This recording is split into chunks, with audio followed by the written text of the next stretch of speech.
What sets the United States apart from other nations on the earth? Is it the concentration of wealth, or the prevalence of poverty, the peace and quiet, or the violence? Perhaps it's all of the above. However, there is something more. What truly distinguishes the US is its unique ability to police the world as it sees fit, regardless of the cost. Is America pushing its democracy to a breaking point by doing so?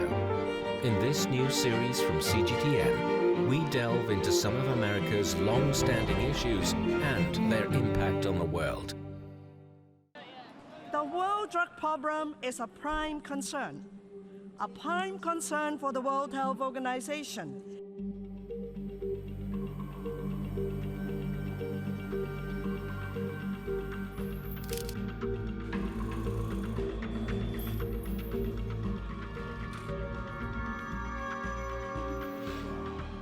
Never saw people shooting up on the street like they're doing.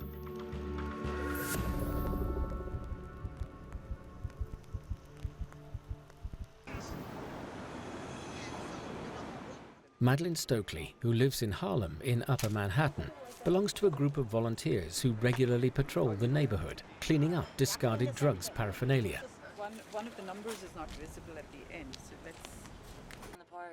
If they see an addict using a dirty syringe, they offer them a clean one. In this way, they hope to stop the spread of hepatitis C and AIDS locally. Right now we see two men, and it appears that they could be shooting up, so it's something that looked like it could have been that. Again, making it uncomfortable for the residents to just take a stroll through the park. There's a few blocks in particular that are just inundated with people on the street. And then also feeling your own lack of safety, just the visual, seeing someone who just looks like they really should be in a hospital and maybe in intensive care, and you're seeing that all day, every day. It's just really sad and depressing. In 2021, of the 280 million Americans aged 12 and older, more than 30 million were regular drug users. The number of addicts in the US accounts for 12% of the world's total, 3 times the figure as a proportion of the global population. Around 60% of the illegal drugs supplied worldwide are consumed in the US. Behind these figures lies the tragic tale of a drugs epidemic and of the toll it is taking on the users, their families, and society.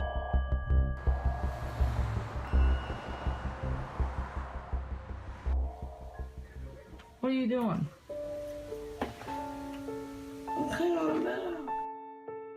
Danielle Urt is in her 20s and a heroin addict. Her mother filmed this video at their home in Huntington, West Virginia. And this is the result of drugs.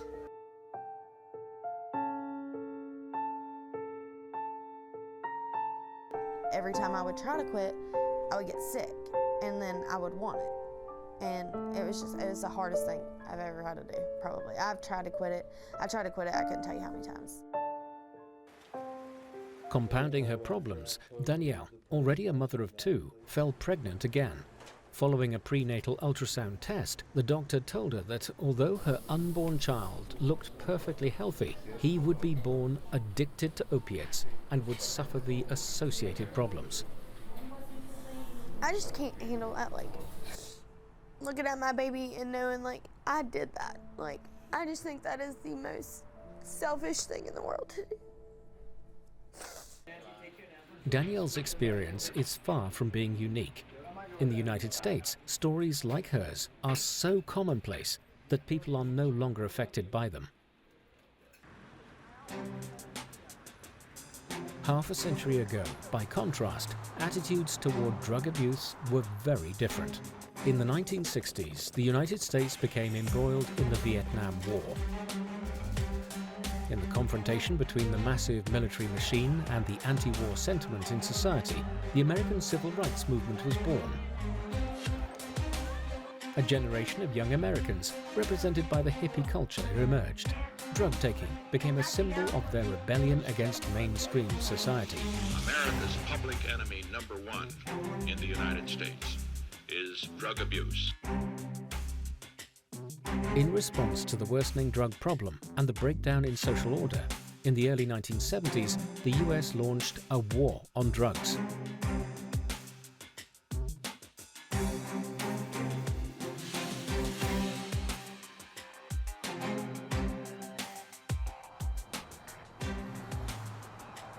At the start of the 21st century, a series of disasters, including the 9/11 terrorist attack, the Iraq War, and the global financial crisis, launched the US economy on a period of decline.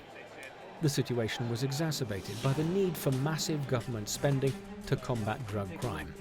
But without any noticeable improvement in the drug situation, and amid widespread public doubts over the effectiveness of the drug control efforts, calls for the legalization of drugs grew louder.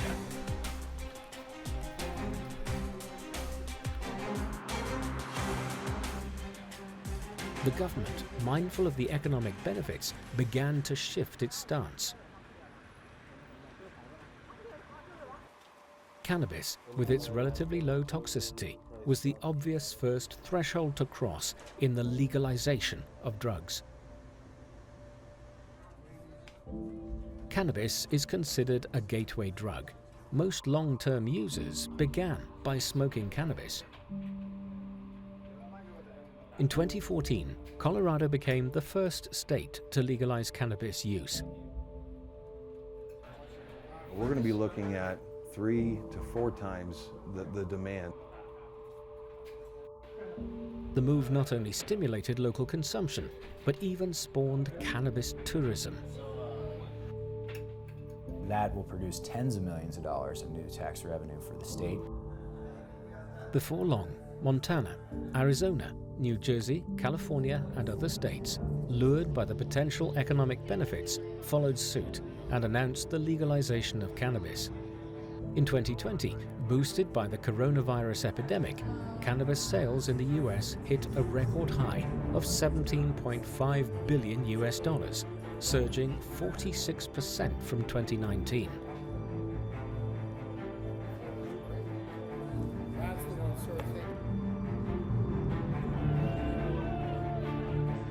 The increasing numbers of people using cannabis and other drugs are also voters. So, it's no surprise that drugs have become a major electoral issue.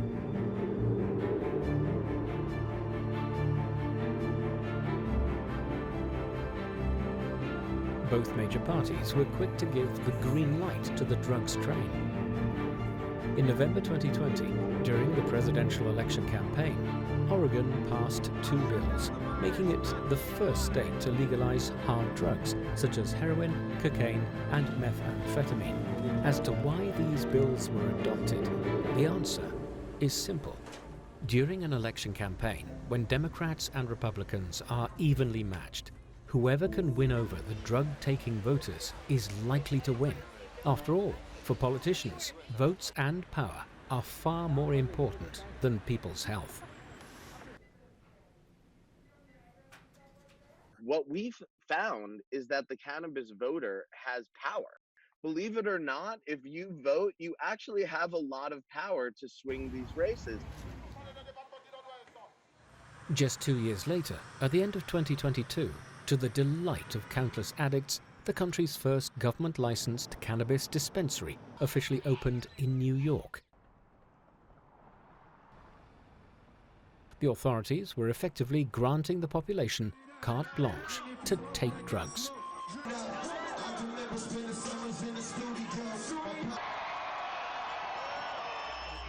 No one should be in jail just for using or possessing marijuana. It's already legal in many states. It seems that in the war between humans and drugs, it's the drugs that are winning. Predictably, the legalization of cannabis has accelerated the proliferation of drugs. Of particular concern is the growing problem of opioid abuse.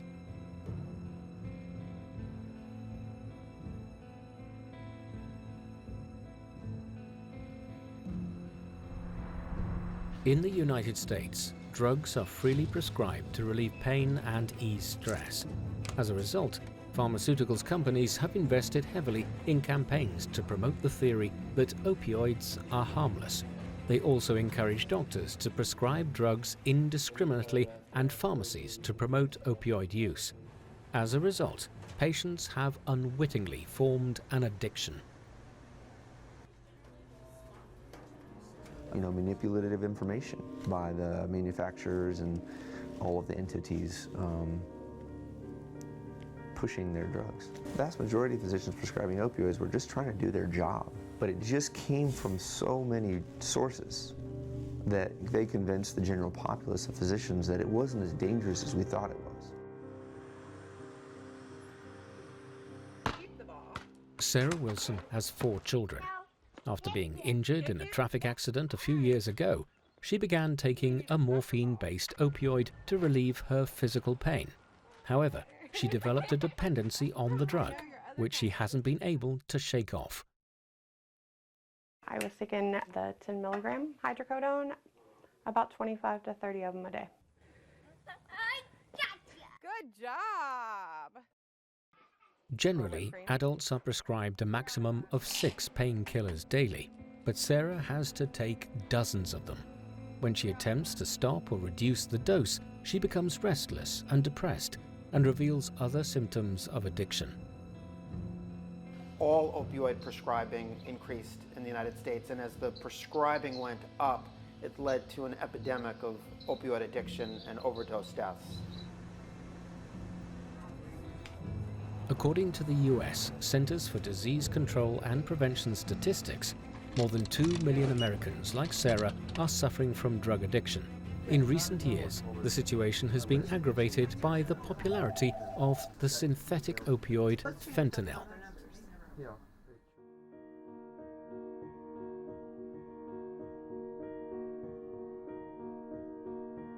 Fentanyl was created in 1960 by Belgian chemist Dr. Paul Janssen.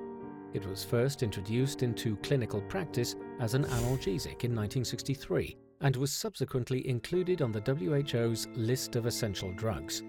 Its analgesic effect is about 100 times that of morphine. However, if it is abused, it can become addictive and even life-threatening. Just 2 milligrams of powdered fentanyl can be deadly.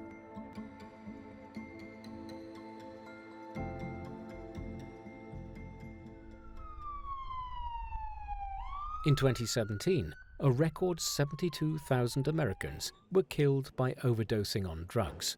Most died as a result of taking fentanyl. The opioid crisis is an emergency, and I'm saying officially right now, it is an emergency. It's a national emergency. In recent years, we have brought you many news reports on the opioid crisis. But now, the opioid epidemic has hit home in a tragic and devastating way for me personally. My 21-year-old daughter, Emily, died of an overdose. Her official cause of death was fentanyl poisoning. The loss of a child, especially in this sudden and shocking way, has turned my world upside down. I never intended a member of my family to become part of the statistics you hear on the evening news. Angela Kennecke is a news anchor with a South Dakota TV station. Her daughter, Emily Groth, died young as a result of overdosing on fentanyl. The autopsy report confirmed that the quantity of fentanyl in Emily's body was 6 times the maximum therapeutic dose for an adult male.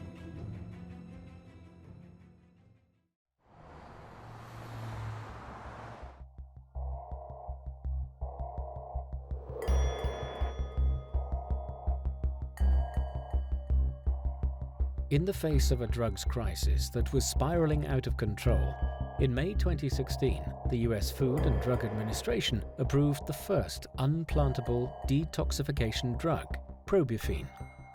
Compared with the traditional oral drugs methadone and Suboxone, the unplantable drug, which is about the size of a matchstick, releases buprenorphine into the arm, thereby alleviating the patient's dependence on heroin and opioids.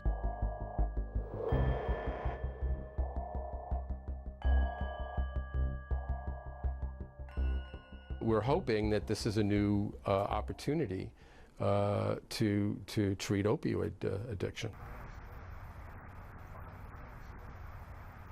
This seemingly ordinary house is a drug rehabilitation center.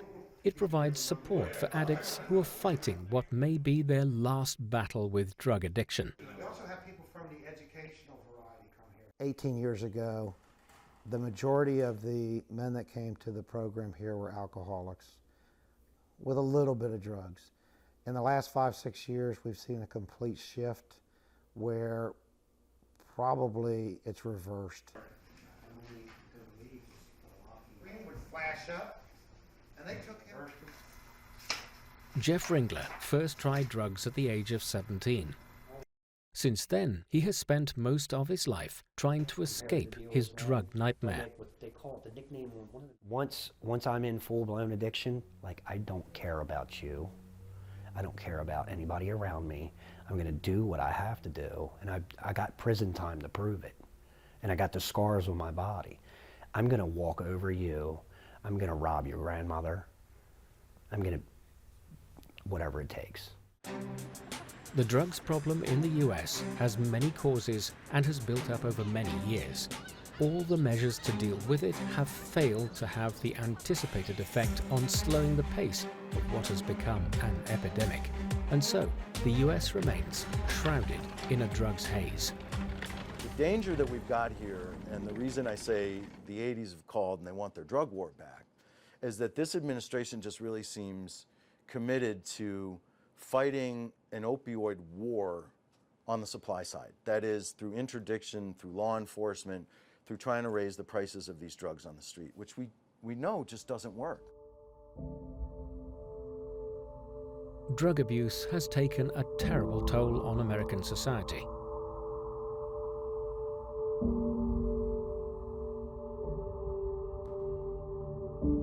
From October 2020 to October 2021, more than 100,000 people in the US died from a drug overdose. The number of deaths from fentanyl abuse in the US is greater than that of gun and auto-related deaths combined. From January to June 2021, 1,150 teens aged 14 to 18 died from a drug overdose, a 20% rise from 2020, and more than double the figure in 2019.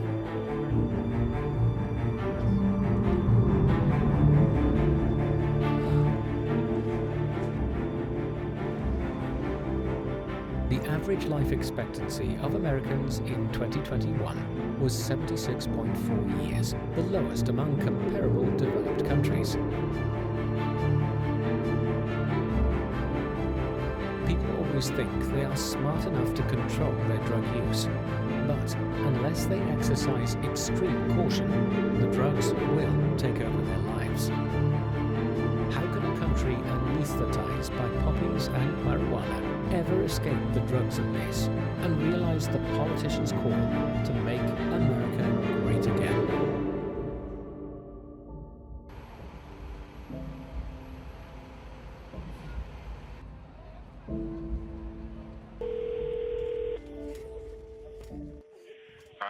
What's the address of the emergency?